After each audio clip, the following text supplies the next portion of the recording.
So I'm here to talk about the iPad, and I would say that I'm furthest from being a fanboy of Apple.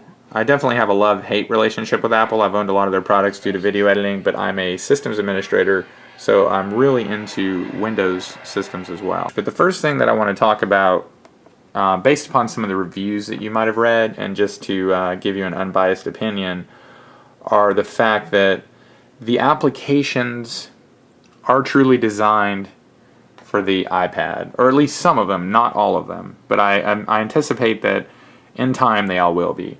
And this does give the iPad an edge over devices like the Arcos 7.0 internet tablet.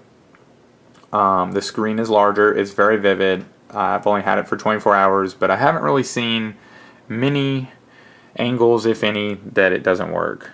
And that's a positive, because I've seen some real inexpensive Android tablets that just look horrible from different angles. The screen just disappears. The device is heavy though, so that is a drawback. I do like how light the Arcos was. The book reading might be a little easier. Immediately I can use Apple's book reader, which is horrible. It doesn't give me the features that I would like to see, like fit to width, which is something that I would expect to have from a PDF reader. That's no worries, I guess. You expect to pay a little bit with Apple. But PDF Reader Pro, I just kind of grabbed the first one that had 4 stars and ran with it. It's a pretty basic feature to fit the width of the page. The Amazon Kindle is really, in my opinion, where this shines.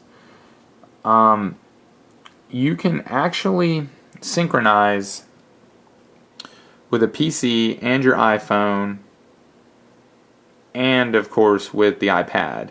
And initially I thought, you know, $30 for a book, man, that's highway robbery. That's ridiculous, you know. But I know there's been times where I wish I owned multiple copies of books, and it would have cost me in the upwards of $60 or more to get two copies.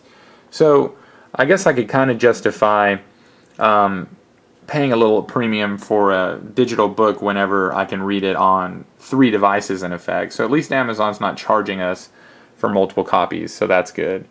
So this is segment 1.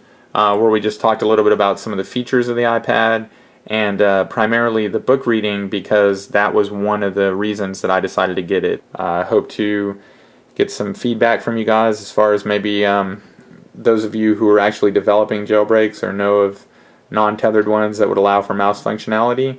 That will make more sense when I get into the second video in this series. So I will talk to you guys soon.